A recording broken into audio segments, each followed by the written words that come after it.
Assalamualaikum warahmatullahi wabarakatuh. Yang saya hormati para senior, guru-guru saya juga banyak di sini. Izin saya menyampaikan materi tentang anamnesis dan pemeriksaan fisik di bidang sistem kardiovaskular.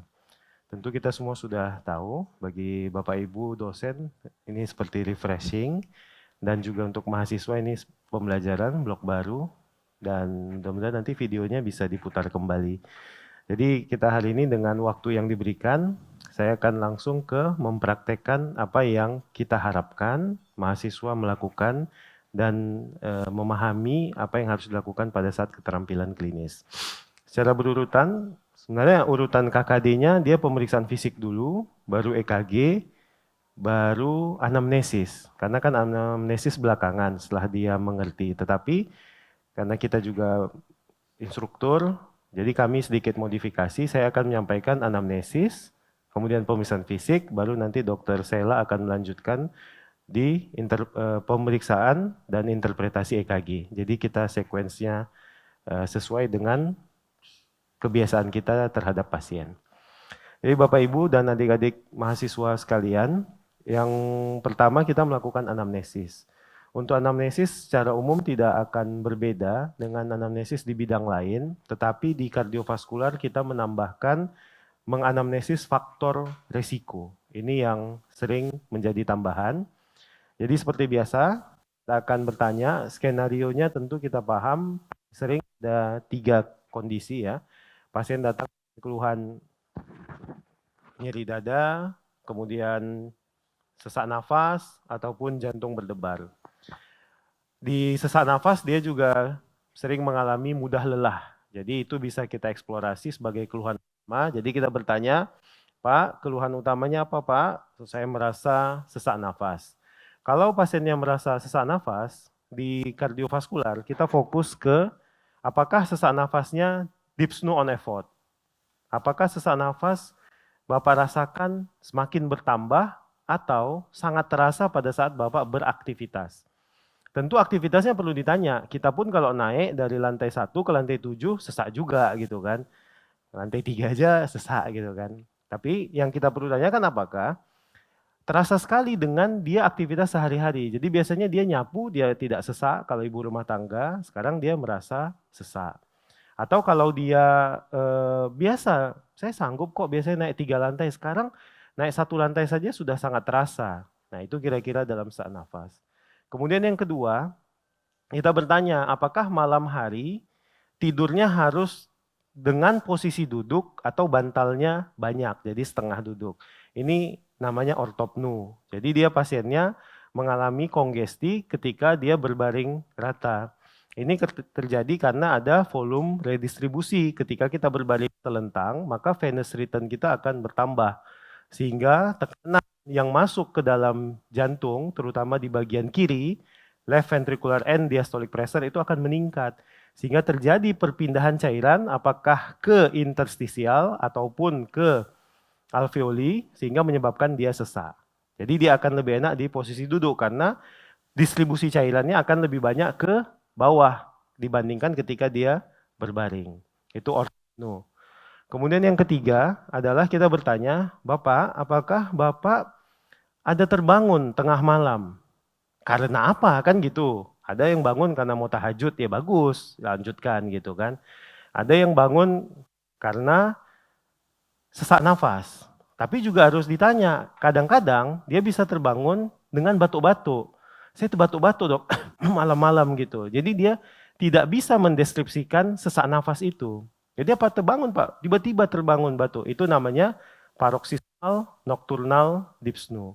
Saya pikir itu hal yang inti dari anamnesis sistem kardiovaskular di kondisi pasien dengan sesak nafas. Kemudian yang kedua, pasien datang dengan keluhan nyeri dada. Kalau pasiennya datang dengan keluhan nyeri dada, yang kita perlu tanyakan adalah onset seperti biasa, dan yang perlu diperdalam adalah karakteristik. Tentu semua kita udah tahu karakteristik angina itu seperti apa. Jadi angina yang tipikal itu adalah dia punya karakteristik yang khas sebagai suatu angina. Yang kedua, ini berdasarkan guideline SC yang terakhir, European Society Cardiology. Yang kedua, dia reproducible. Jadi dipicu oleh aktivitas fisik ataupun stres emosional. Dan yang ketiga, berkurang dengan istirahat atau meminum obat terutama golongan nitrat. Jadi tiga ini kita tanyakan. Karakteristik ini tidak ada yang menyatakan harus seperti ini. Jadi sangat seperti yang kita sudah ketahui, seperti ditimpa beban berat, seperti dihimpit, seperti rasa panas, seperti rasa menembus ke belakang. Terkadang ada penjalaran, terkadang tidak. Apalagi pasien-pasien yang masih angina stabil, biasanya belum terlalu nampak penjalarannya. Ini juga bergantung sekali kepada kemampuan pasien dalam mendeskripsikan. Itu nyeri dada. Kemudian yang ketiga, palpitasi. Jadi kalau pasien datang dengan keluhan jantung berdebar, ini lebih rumit karena hampir tidak terlalu banyak polanya. Jadi misalnya dia bertanya, ya paling kita bertanya apakah ini terus-menerus atau datang-datangan. Kalau terus-menerus mungkin dia memang mengalami suatu irama yang menetap seperti atrial fibrilasi. Tapi kalau sesekali dia datang mungkin ini suatu irama ekstra seperti fast ataupun atrial ekstrasistul dan sebagainya. Nah, kemudian kita lanjut. Jadi Bapak ini misalnya skenarionya pasiennya dengan nyeri dada akan bertanya, Bapak nyeri dadanya sudah berapa lama? Dia akan jawab misalnya sudah sering dalam 1 bulan terakhir. Pak ini memang dipicu kalau Bapak aktivitasnya berat, misalnya Bapak coba olahraga gitu atau bekerja lebih berat, apakah terasa? Ya sangat terasa dia bilang. Kemudian apa yang Bapak lakukan untuk menguranginya? Kalau istirahat dia berkurang, ya istirahat. Tapi kalau dia sangat sebentar itu mungkin belum tentu angina. Jadi ya ini cuma 1 menit gitu, enggak. Biasanya angina ini butuh waktu 5 menit, 3 menit gitu paling tidak. Jadi ada progresnya, dia makin lama makin naik baru dia mereda. Jadi kalau dia tiba-tiba, aduh sakit, itu bukan angina, hampir bukan angina. Tapi kita harus hati-hati khususnya pada pasien wanita dan usia lanjut. Itu nyerinya sama sekali tidak spesifik. Jadi pada pasien yang seperti itu perlakukan saja dia sebagai angina. Kalau dia bilang sesak atau dia lemes. Sering sekali kita temukan usia tua, lanjut, perempuan, gejalanya sangat tidak spesifik. Bisa tiba-tiba dia ACS. Kira-kira seperti itu. Kemudian kita bertanya, oke, udah siap anamnesis, karakteristik sudah kita tanya. Kemudian kita sudah dapat bayangan nih, oh ini pasiennya angina. Untuk di jantung kita harus bertanya faktor resiko. Secara tradisional dari studinya Framingham dari tahun 30-40-an, yang dulu di studi Framingham ini dibuat karena Presiden Amerika itu meninggal bukan mendadak, tapi meninggal pada saat produktif. Saya lupa nama presidennya, apakah Roosevelt atau siapa, saya maaf lupa, tapi studi itu dibuat karena presidennya meninggal ACS ataupun heart failure karena hipertensi. Jadi akhirnya dibuat suatu kota di Amerika, jadi Framingham itu adalah model studi populasi untuk melihat apa sih faktor resiko yang berperan sehingga orang terkena penyakit jantung. Itulah yang hari ini dikenal sebagai faktor resiko tradisional. Jadi tradisional sangat sudah dari dulunya diketahui kira-kira begitu. Yang pertama adalah usia. Laki-laki sekarang lebih muda di atas 40 tahun, kalau dulu 45 ya, sekarang 40 tahun, perempuan di atas 55 karena anggapannya menopause-nya di atas itu. Jadi jauh. Jadi perempuan lebih terlindungi oleh estrogen yang ada. Kemudian usia, kemudian 3 penyakit yang kita ketahui ya, hipertensi, DM, dislipidemia, baru yang terakhir merokok. Faktor resiko lain ada banyak, misalnya stres yang tinggi, kemudian gangguan-gangguan kayak lipoprotein dan sebagainya yang lebih rinci gitu. Tetapi yang tradisional, mahasiswa, adik-adik harus bisa menanyakan yang 5 ini. Usia tentu kita sudah tanya tadi, Bapak apakah Bapak merokok? Bapak ada riwayat gampang ya, jadi kita langsung tanya 3. Ada darah tinggi, ada sakit gula Pak, kencing manis, ada kolesterolnya ketahuan tinggi, baru satu lagi, Bapak merokok atau tidak? Tadi sudah, satu lagi usia. Jadi 5 ini harus kita tanyakan. Kemudian kita seperti biasa kita bertanya riwayat keluarga, riwayat obat, kemudian dan lain-lain sesuai dengan anamnesis kita yang seperti biasa, tidak spesifik.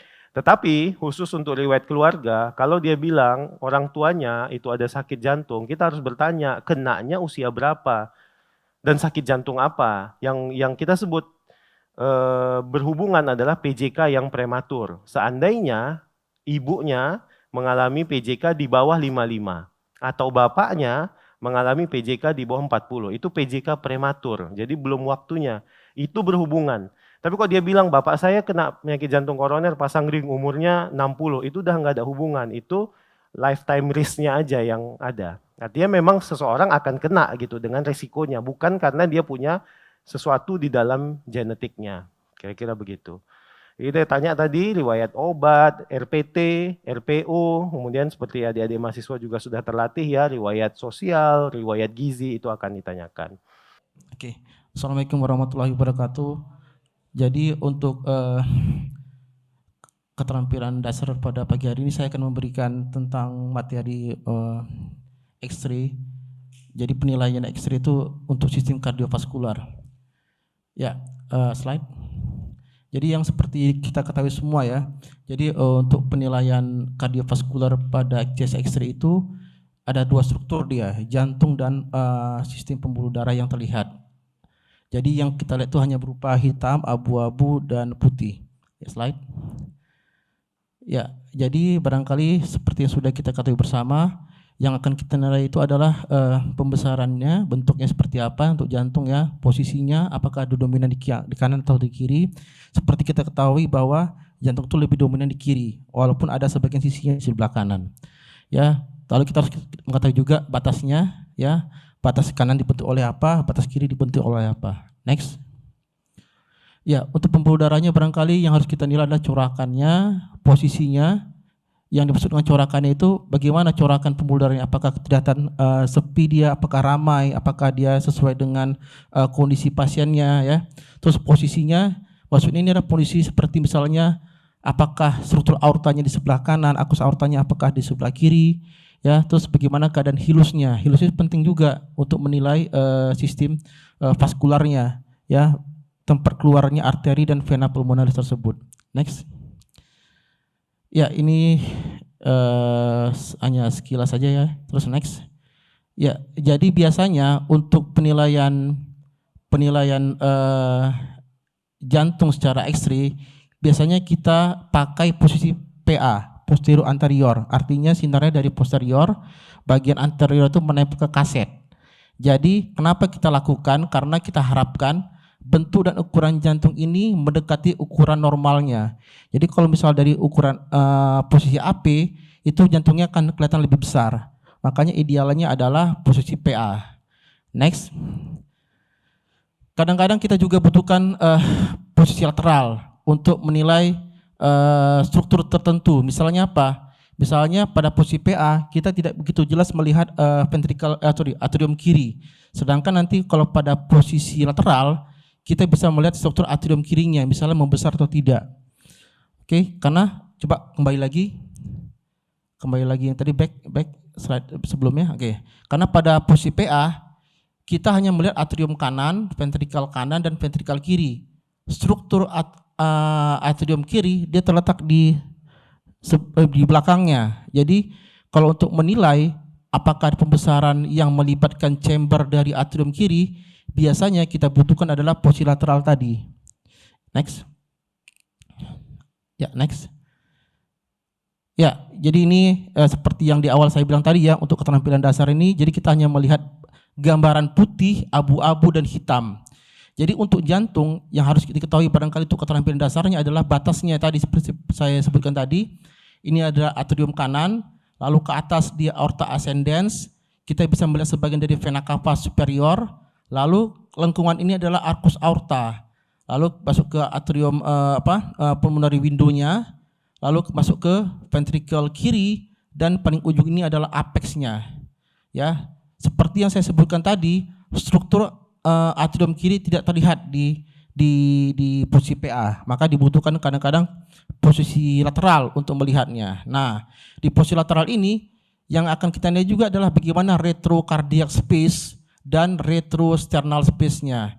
Karena ini akan mempengaruhi, misalnya apa? Misalnya jantung membesar, tapi kita bingung apakah yang membesar di ventrikel kiri atau ventrikel kanan misalnya.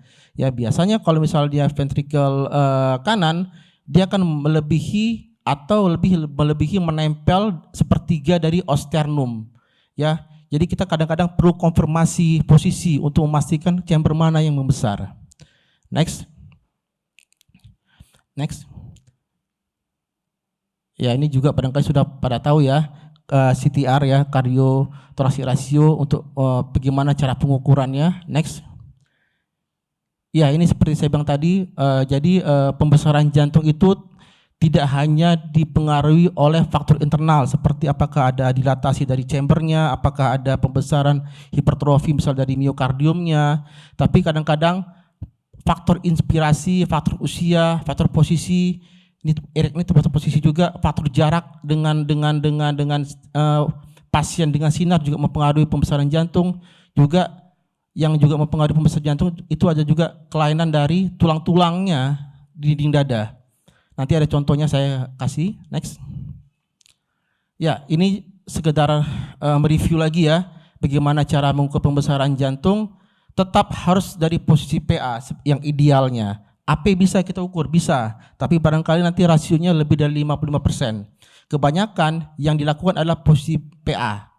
Jadi kita menarik garis hayal di mid thoracal, lalu kita cari ujung terjauh dari batas jantung kanan, kita tarik garis hingga ke midline ini, lalu kita cari juga batas terjauh dari batas jantung kiri, kita buat garis lurus, ini poin A, ini poin B, lalu jarak terjauh dari rongga toraks ini kita buat garis lurus, ya bisa kita buat C1 atau C1 tambah C2, lalu kita galikan 100%. Dikatakan kardiomegali kalau dia lebih besar sama dengan 50%. Next. Ya, jadi ini adalah skema atau diagram. Jadi coba kembali lagi yang ke awal tadi. Ya, ini harus kita ingat sebagai dokter barangkali untuk keterampilan dasar, inilah bentuk jantung normal pada chest X-ray. Kalau pola atau bayangannya keluar dari pola ini berarti ada sesuatu yang bermasalah. Ya. Jadi seperti kita ketahui ada beberapa chamber di sini juga mempengaruhi bentuk pembesaran bayangan jantung. Next. Ya, ini teh ya. Jadi kalau misalnya pembesaran atrium kanan misalnya kita akan melihat adanya sisi kanan yang menonjol. Ya. Kalau kita confirm ke posisi lateral akan seperti ini dia, batas anteriornya juga akan lebih menonjol. Ya. Ini akan berbeda kalau misalnya yang pembesar atrium kiri. Ya. Jadi kita harus bisa bedakan apakah pembesaran jantung ini disebabkan oleh pembesaran atrium kiri ataupun atrium kanan, karena masing-masing memberikan gambaran yang berbeda. Sama juga dengan pembesaran ventrikel kanan ataupun pembesaran dari ventrikel kiri. Kalau misalnya dia ventrikel kanan, apexnya akan terangkat dia. Nah, kalau di lateral pasti akan menempel lebih dari sepertiga osternum di bagian anterior. Bagaimana dengan ventrikel kiri? Kalau ventrikel kiri pasti apexnya dia tertanam ke bawah atau downward. Ini membedakan dia pembesaran anterior ventrikel kanan dan ventrikel kiri, juga dengan chamber-chamber yang lainnya. Lanjut. Nah, sekarang kita masuk ke vaskularnya. Tadi untuk jantung barangkali sudah ya, sekarang kita masuk ke vaskularnya. Jadi yang harus kita ingat, next. Di chest X-ray itu adalah corakan pembuluh darah parunya. Di awal tadi saya sebutkan bahwa idealnya itu adalah posisi PA atau posterior anterior dan erect dia, berdiri pasiennya. Ini adalah corakan normal pembuluh darah paru.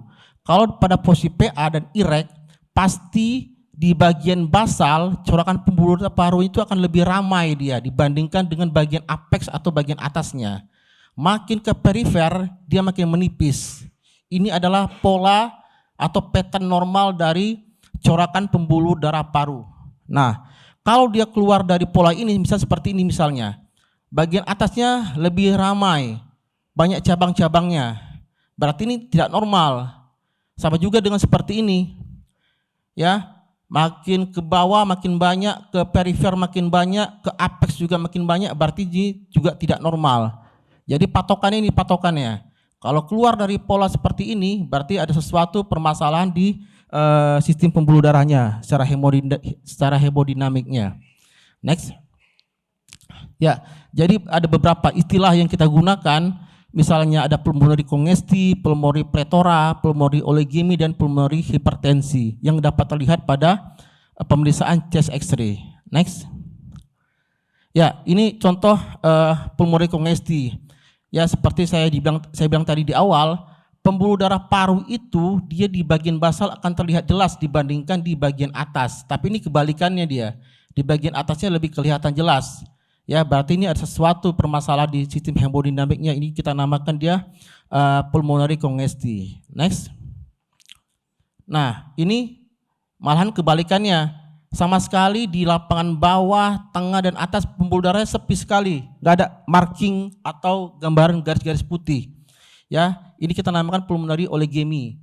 Jadi pembuluh darahnya sama sekali yang seharusnya kita bisa melihat garis-garis putih di bagian basal, bagian tengahnya juga. Tapi sama sekali tidak kelihatan, tipis, bukan nggak kelihatan, tipis sekali yang terlihat pada foto ini. Next. Ini adalah pulmonary pletora. Kalau pletora, dia semua itu aspek basal, tengah, atas, semua pembuluh darahnya melebar. Sampai ke perifer, kita masih melihat jelas pembuluh darah parunya ini. Ya, biasanya pada VSD, ASD ini kelihatan jelas, apalagi pada CHF barangkali.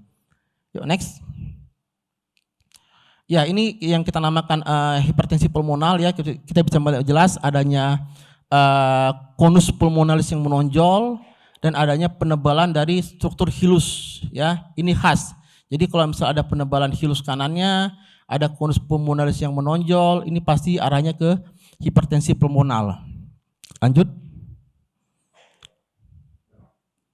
Ya, kalau yang ini kita lihat jantungnya sebenarnya nggak ada masalah, barangkali ada pembesaran sedikit dia di ventrikelnya. Tapi kita lihat nih di ujungnya, di bagian arcus aortanya tidak normal. Dia makin ke atas makin menempel ya ke bagian apexnya. Berarti permasalahannya di struktur arcus aortanya atau bagian aorta ascendensnya. Ini bisa kita arahkan misalnya ke dissecting aorta. Next. Ya, ini contoh pada pasien VSD ya. Ini contoh kasus ya. Jadi kita lihat apexnya terangkat. Ya kan, ini juga ada penonjolannya dari konus pulmonalis, hilusnya menebal, corakan pembuluh darah parunya meningkat. Ini bisa VSD dengan sindrom Eisenmenger. Next. Ya, ini contoh sama seperti tadi hipertensi pulmonal ya, ada penebalan hilus dan penonjolan dari konus pulmonalis. Sebenarnya untuk hilus ini normalnya lebarnya ini tidak lebih kurang dari lebar dari trakea. Kita bisa lihat nih, yang lurus, yang hitam ini adalah trakea nih, sampai ke bawah. Ya, kalau normalnya lebar trakea dengan lebar hilus itu bersama lebarnya. Tapi kalau misalnya lebarnya lebih dari trakea, berarti ada sesuatu permasalahan di struktur hilusnya. Bisa melibatkan arteri, vena maupun KGB yang di hilus. Ya, itu patokannya. Next. Oke. Nah, ini contoh kelainan pada tulang. Kalau kita lihat pada posisi PA, ini jantungnya kesannya membesar. Ya, ini misalnya kita belum dapat foto lateralnya, kita hanya mendapatkan foto PA-nya aja. Kita lihat nih ukuran jantung membesar nih kalau kita masukkan ke rumusnya CTR tadi, kardiothoracic ratio tadi. Ya, tetapi kalau kita confirm ke aspek lateral, posisi lateral, ternyata sterumnya ini dia ke dalam tumbuhnya sehingga menekan aspek anterior, sehingga jantung itu kalau kita lihat dari depan dia melebar, padahal pembesarannya itu berarti pembesarannya bukan dari jantungnya, pembesarannya itu adalah kelainan dari tulangnya sehingga menyebabkan tampilan bayangan jantung membesar ya. Jadi ternyata dia sterumnya tumbuhnya ke dalam ya. Next. Ya, ini juga contoh, kita lihat ada bayangan yang melebar di batas jantung kanan. Kalau kita ingat tadi, batas jantung kanan itu dibentuk oleh atrium kanan, aorta ascendens, dan sebagian vena cava superior. Tapi kalau dia seperti ini gambarannya, paling mungkin ini adalah keterlibatan dari struktur dari aorta ascendens. Ya, next. Ya, ini juga contoh pembesaran jantung ya. Kalau kita coba balik ke yang awal tadi, back terus lagi balik, lagi,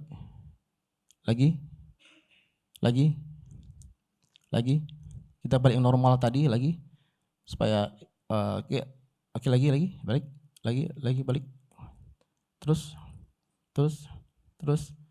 oh nih, ya, mana yang tadi, yang normal, oke, ya, kita harus sepakat nih, inilah gambaran bayangan jantung normal, oke, next, stop, oh no, ini tadi diagram, back, ya, stop, ya, ini, ya, kalau dia batas jantungnya seperti ini pasti atrium kanan yang membesar. Kalau apex terangkat berarti ventrikel kanan. Kalau dia ada pembesar atrium kiri, kalau kita lihat misalnya ada penonjolan dari conus pulmonalis dan adanya pendesakan dari karina dari struktur trakea. Kalau dia pembesaran dari ventrikel kiri pasti apexnya tertanam. Oke. Nah, kita balik lagi ke yang terakhir tadi, contoh terakhir tadi. Terus. Nah, ini dia. Oke. Ini kalau kita lihat yang ini yang tidak normal bentuk bayangan jantungnya. Ya. Tadi kita sepakat nih, sebagian struktur bayangan jantung itu di sebelah kiri dia.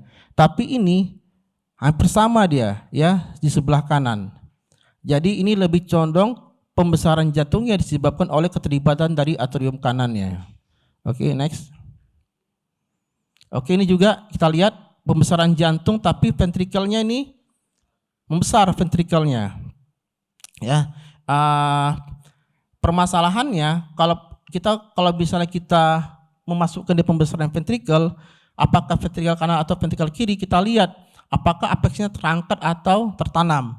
Ya, kalau misalnya apex terangkat berarti pembesaran dari ventrikel kanan, karena pembesarannya itu dia mendorong dari kanan, dia mendorong struktur ventrikel kirinya tuh ke atas jadinya. Oke, coba contoh X-nya dulu yang berikutnya.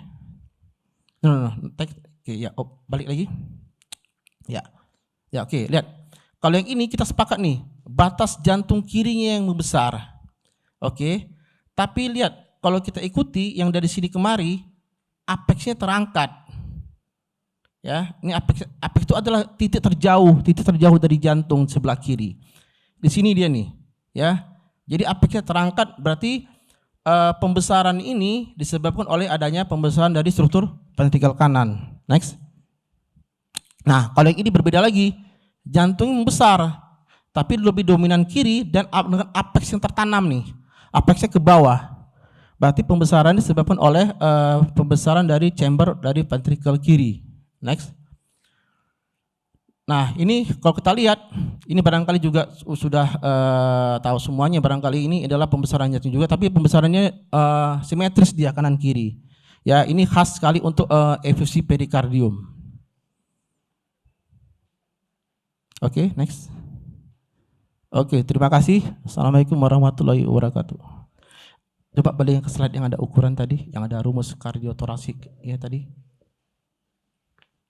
Jadi pertanyaannya tadi sebenarnya saya sudah jelaskan singkat sebenarnya tadi, tapi nggak apa-apa saya ulang lagi. Yang next.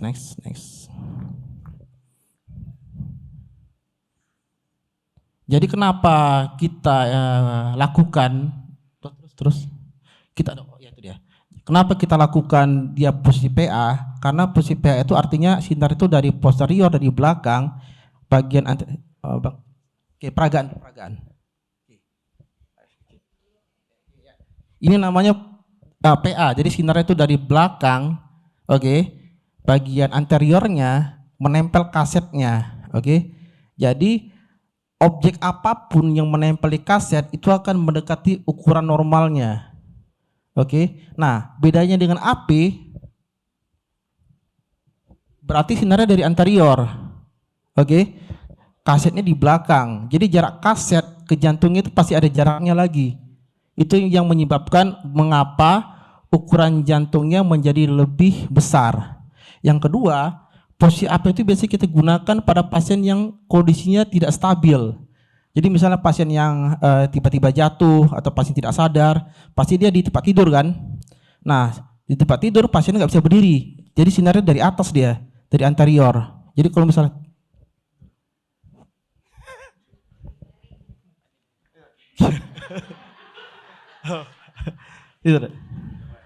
tiduran dia.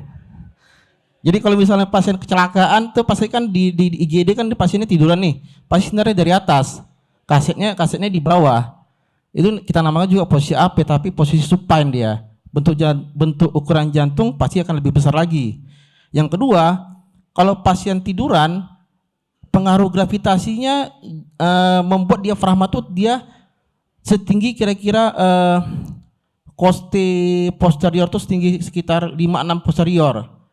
Kalau dia pasiennya berdiri, coba berdiri. Pasiennya berdiri seperti ini. Kalau dari posisi PA, oke, dengan bantuan gravitasi, diafragma itu akan lebih ke bawah dia. Makanya dengan bantuan gravitasi, pasien inspirasi maksimal, posisi PA sinter dari posterior, kita harapkan jantung itu akan hampir 99% mendekati ukuran dan bentuk normalnya. Terus bagaimana cara mengukurnya, rumusnya? Balik ke tadi. Sebenarnya rumusnya sama sebenarnya, juga A tambah B yang tadi. A tambah B per C kali 100% sama aja. Tapi barangkali hasilnya itu tidak sama dengan PA. Kalau PA itu kita katakan lebih besar sama dengan 50%. Tapi kalau dia AP itu lebih besar sama dengan 55%. Ya, rumusnya sama aja. Barangkali misalnya pasiennya di foto dari posisi AP, oke? Tapi ternyata kita hitung CTR-nya 51%, itu belum atau 53%, itu belum kardiomegali karena posisinya AP, ya. Jadi kita lakukan pengukuran dengan rumus yang sama. Tetapi kalau dia PA lebih dari 50%, kalau dia AP lebih besar sama dengan 55%. Terima kasih. Assalamualaikum warahmatullahi wabarakatuh. Hamdan wa syukran lillah, salatan wa salaman ala rasulillah wa ala alihi wa ashabihi wa mawalah, amma ba'du. Yang kami hormati pimpinan fakultas dan kemudian juga pimpinan prodi dan juga rekan-rekan staf pengajar FK UMSU dan yang lainnya yang tidak saya sebutkan satu persatu. Pada kesempatan ini materi yang diberikan kepada saya adalah bimbingan sholat duduk. Ya, bimbingan sholat duduk tentu ini diambil dari sebuah hadis Rasulullah SAW yang diriwayatkan oleh Imran bin Husain radhiyallahu anhu, bahwasannya suatu ketika Imran bin Husain itu bertanya kepada Rasulullah saat itu sedang mengalami sakit bawasir, ya, atau kalau bahasa kita itu sakit ambeien. Nah kemudian Imran bin Husain bertanya kepada Rasulullah, ya Rasulullah bagaimana cara sholatnya? Maka Rasulullah mengatakan sholli qa'ima. Sholatlah dalam keadaan berdiri. Nah, jadi memang sedemikian rupa kalau kita sholat dalam keadaan sakit, bisa diawali dengan berdiri terlebih dahulu kalau memang sanggup berdiri. Tapi fa'il lam tastati, nah inilah yang jadi kajian kita. Fa'il lam tastati faqaidan. Kalau dia tidak bisa sholat dalam keadaan berdiri, maka sholatlah dalam keadaan duduk. Ya, sholatlah dalam keadaan duduk. Fa'ilam tastati, kalau nggak bisa juga sholat dalam keadaan duduk, fa'ala janbin, maka sholatlah sambil tidur berbaring. Ya, nanti kita akan lihat bagaimana berbaring. Ya, kemudian, nah hadisnya sampai di situ saja. Tapi kemudian ada hadis lain yang lain redaksi, tapi dia satu pokok pembahasan. Itu adalah fa'il lam tastati, kalau nggak sanggup juga sholat dalam keadaan berbaring, famustalqiyan, ya, maka sholatlah dalam keadaan tidur terlentang, ya, tidur terlentang. Nah, jadi ada 4 dalam prosesnya itu. Nah, sekarang yang jadi pokok perhatian kita adalah sholat dalam keadaan duduk. Nah, jadi kalau sholat dalam keadaan duduk ini ada beberapa jenis duduk dalam sholat itu. Ya, barangkali mungkin bisa diperagakan. Coba. Yang pertama ada seperti ini, ngadep ke sana aja nggak apa-apa. Yang pertama ada sholat yang berdasarkan hadis riwayat Aisyah, istri Rasul. Rasul itu sholatnya mutarabbian. Mutarabbian itu artinya duduk bersila seperti ini. Ya, jadi posisinya duduk bersila. Ya, ada satu riwayat hadis ya. Nah, kemudian yang kedua ada posisi duduk yang seperti duduk umumnya pada sholat, yaitu duduk iftiras dan duduk tawarruk. Nah, mungkin boleh diperagakan duduk iftiras itu. Kaki kiri didudukan, ada ke sana. Mungkin nampak ya dari apanya ya. Posisi kakinya diambil aja. Dari kamera bisa nggak? Posisi duduknya. Nah, ngadep sana aja, ngadep sini, biar diambil kaki belakangnya. Nah, ya, baik.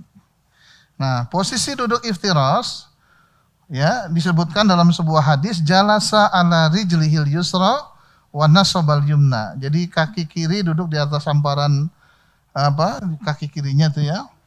Kemudian kaki kanannya ditegakkan. Nah, ini namanya duduk iftiras, ya. Nah, kemudian ada duduk tawarruk. Duduk tawarruk itu qaddama rijlahul yusra wa nasubal ukhra wa qa'ada ala maq'adatihi. Jadi majukan kaki yang kiri ke samping sini. Lipat ya. Nah, mohon maaf. Kaki kanan ditegakkan ya. Kemudian di sini disebutkan mohon maaf ya, bokongnya itu duduk di atas lantai. Nah, ini namanya tawarruk. Nah, ada satu lagi cara duduk juga dalam sholat itu namanya duduk iqa'a ya. Iqa'a itu duduknya 2 lutut didudukan coba. 2 lutut tegakkan, dudukkan di atas. Nah, seperti ini. Nah, ini namanya duduk iqa'a. Ya, tapi barangkali yang paling sering dilakukan dalam sholat dalam keadaan duduk itu adalah duduk iftiras ya, yang tadi biasa. Atau duduk dalam keadaan bersila ya, duduk bersila. Nah, seperti ini. Nah, jadi kita lihat dulu posisi duduknya ya. Nah, dalam kasus tertentu memang sejauh ini nggak ada ketentuan, dalam arti dibolehkan saja. Bagaimana posisi duduk yang nyaman ya, duduk yang menyamankan dan menenangkan bagi orang yang sakit, itu boleh saja ya. Mungkin boleh kakinya diselonjorkan lurus. Ya, lurus gitu. Nah, seperti itu. Ya. Nah, boleh seperti ini. Ya, boleh juga seperti ini duduknya. Ya, atau mungkin ada satu yang dilipat kakinya. Nah, seperti itu, yang ini lurus, mungkin barangkali ada persoalan di situ. Nah, atau juga sekarang yang banyak di masjid-masjid itu biasanya ada bangku khusus atau kursi khusus yang disediakan. Ya, jadi kalau saya sih melihatnya bukan banyak nih yang sekarang proses sholat duduk itu modelnya pertama berdiri, kemudian waktu rukuk sujudnya duduk gitu. Ya, padahal sesungguhnya kalau dia mau mulai dari duduk aja, mulai aja dari duduk saja langsung terus. Ya, jadi jangan sampai, mohon maaf, jangan sampai ya waktu rukuk sujud duduk gitu ya. Waktu itu berdiri lagi dia dan sebagainya. Nah gitu ya. Jadi memang lebih kalau mau dimulai dari duduk dulu, duduk semuanya. Kalau mau mulai berdiri, ya kemudian ya posisi sujudnya kalau bisa memang apa. Nah, sekarang kita ambillah posisi dalam posisi iftiras saja tadi. Ya, iftiras tadi ya.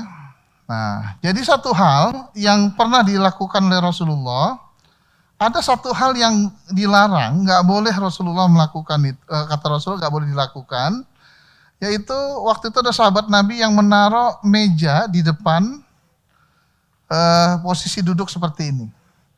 Dengan harapan posisi keningnya waktu sujud itu menyentuh meja tersebut.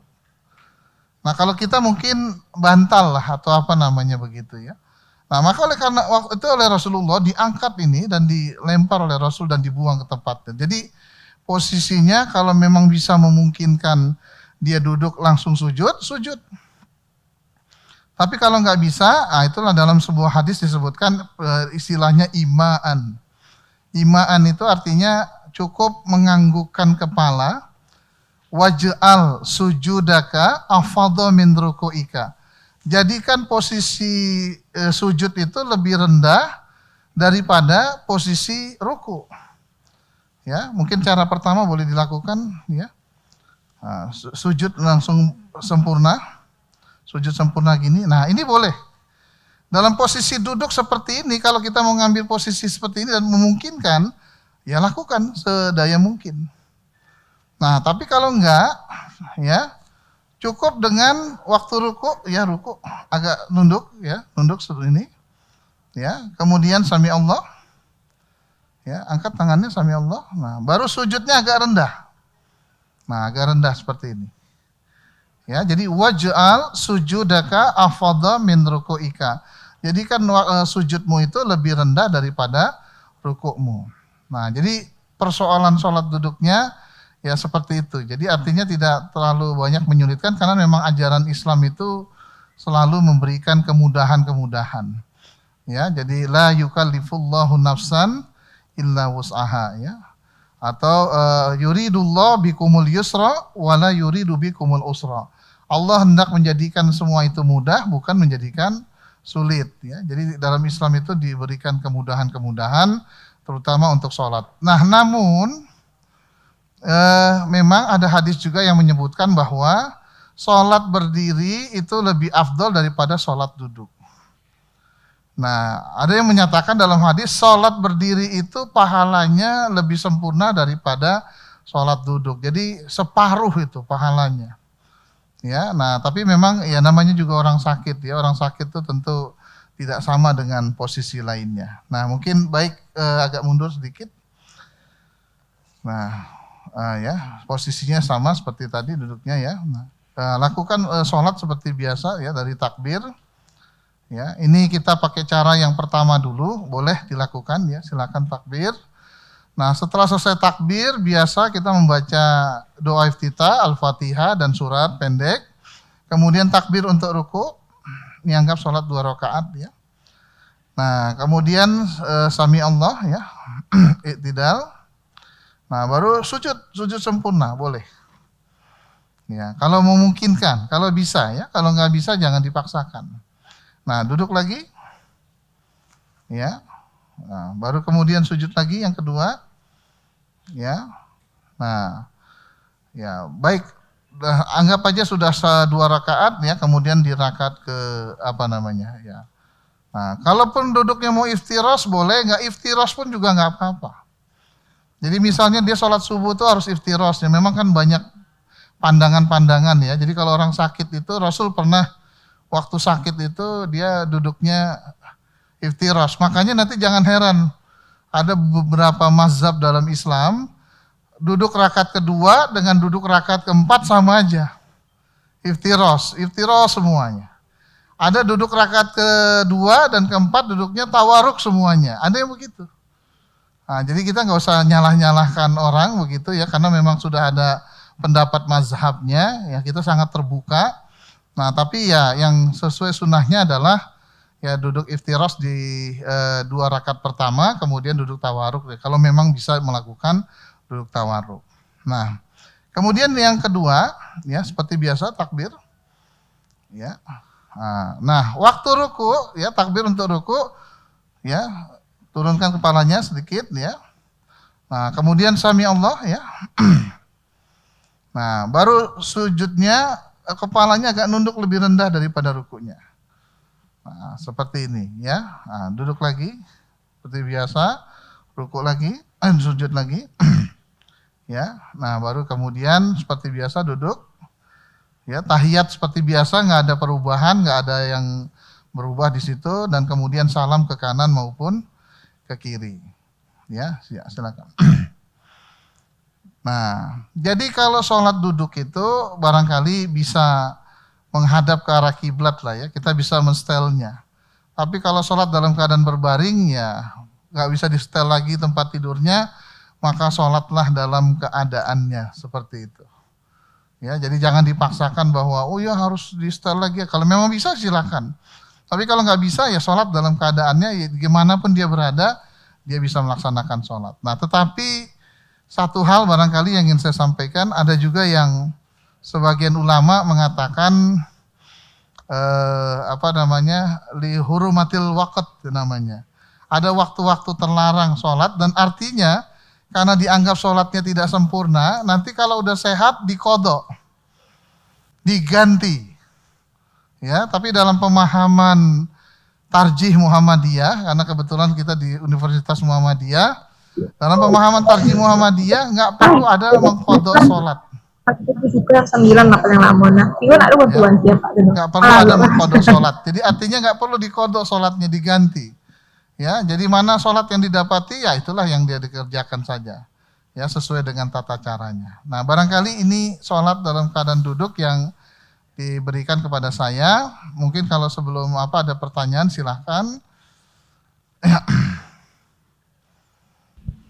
Baik, Bapak Ibu, ada yang ingin bertanya untuk materi kita ini? Apakah ada yang ingin bertanya, Bapak Ibu? Ya, silakan Dr. Ilham. Ya. Assalamualaikum. Agak sedikit di luar konteks, Ustaz. Ya. Kalau kita misalnya sehat ya, tapi kadang-kadang kita karena nyaman gitu, Pak, sekali-sekali sholat duduk gitu, kira-kira boleh apa enggak gitu? Iya. Iya. Iya. Ya kan hukumnya kan sholat itu kan memang nggak boleh tinggalkan. Itu ada dasar hukumnya juga. Kalau nggak salah ini ya, saya pernah Iya. di Baqarah itu, bahkan sambil berjalan pun kita bisa itu sholat itu. Ya. Kalau saya nggak salah baca Pak, Al-Baqarah itu kan, ambil berjalan kita sholat gitu. Iya, insya Allah salah baca itu Pak. Salah baca? Iya. Ya, kurang hati-hati membacanya. Mungkin lah ya. Iya. Tapi intinya itu Pak, Iya. misalnya kalau kita sehat, boleh nggak kita kadang-kadang sholatnya sambil duduk gitu? Iya. Nah, Jadi gini, atau misalnya kita di dalam mobil kan, Iya. kita males sebenarnya turun mau cari musola atau apa, kita tayamum terus kita sholat sambil duduk di mobil itu kira-kira gimana Pak?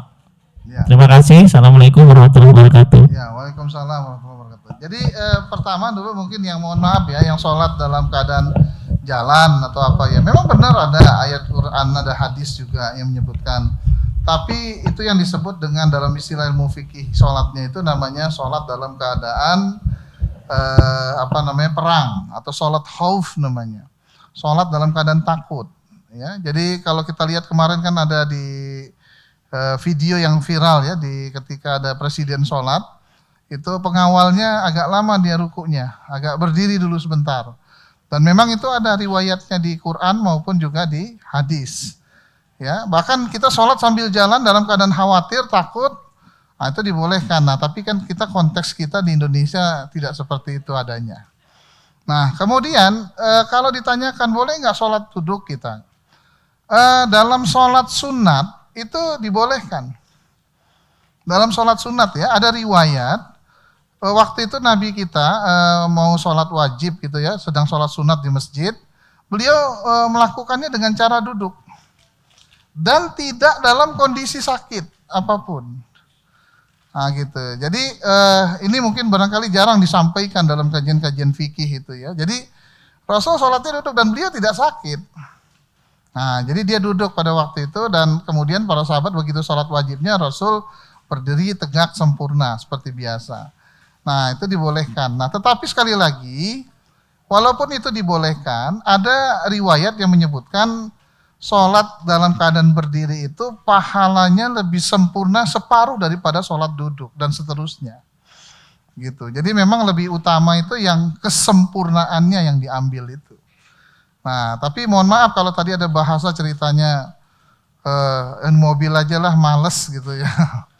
Lagi males nih mau di mobil yang penting ngadep kiblat dan sebagainya ya itu tentu saja dalam sisi fikihnya mungkin bisa saja, tapi dalam sisi adabnya, karena sholat itu tidak hanya fikih, tapi sholat juga mencakup masalah adab, ya.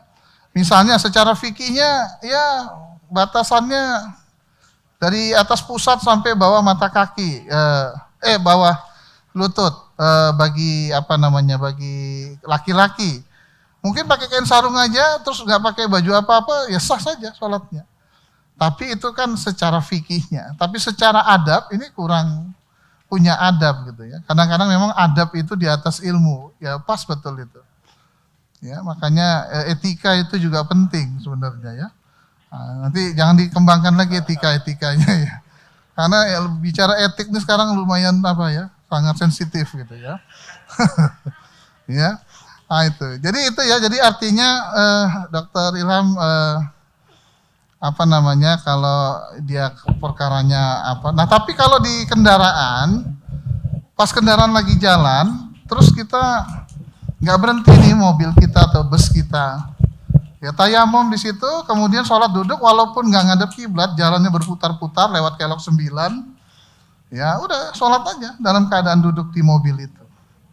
Nggak ada masalah. Cuma ya kalau mobil ini dalam keadaan dia malas keluar sini aja lah dan sebagainya, ya perkaranya bukan perkara malas gitu ya. Tapi ya sholat itu adalah bagian dari kebutuhan kita, jadi bukan kewajiban saja tapi kebutuhan kita. Itu barangkali. Ya. Ya. Ya, baik. Terima kasih. Assalamualaikum warahmatullahi wabarakatuh. Terima kasih Pak Ustadz.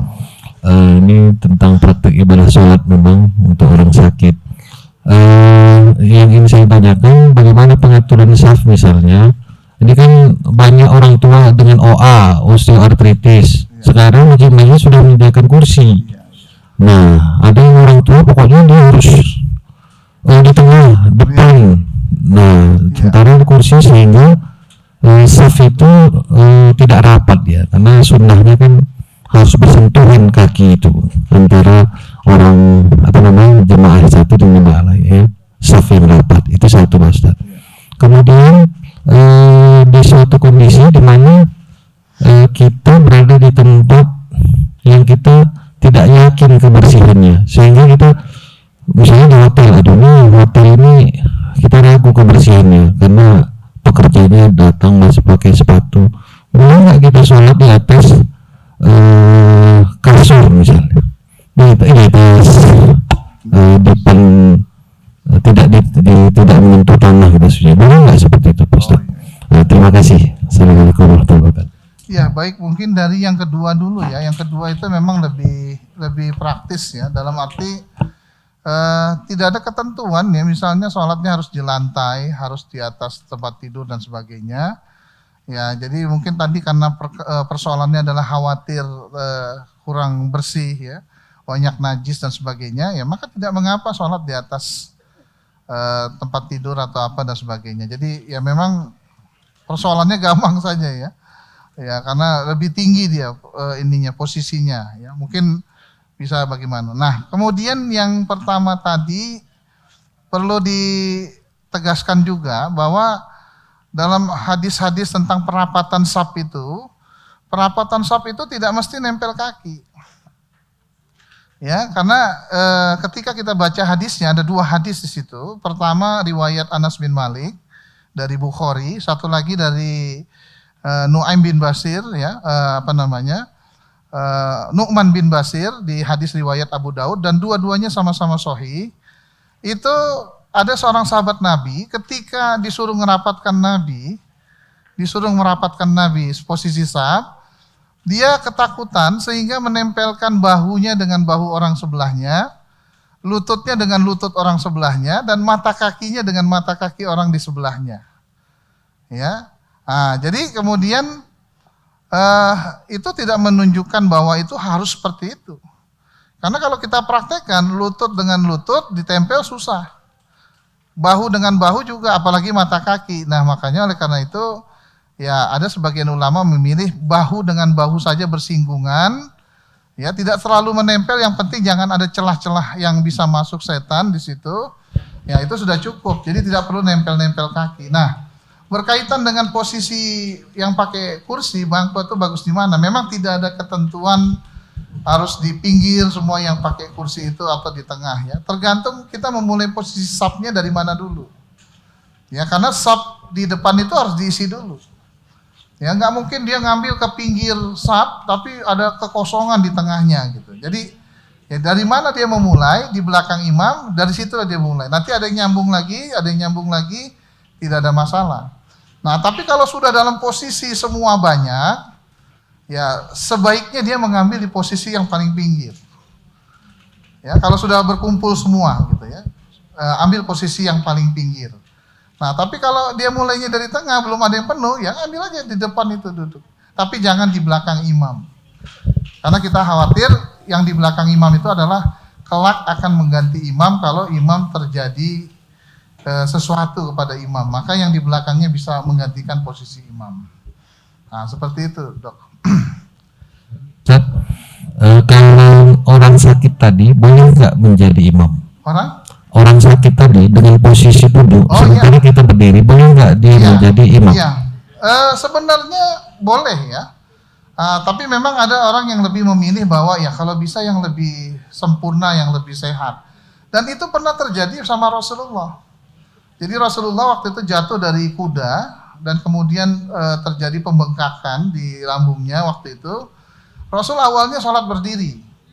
Nah, ketika Rasul sholat berdiri, kemudian Rasul langsung duduk.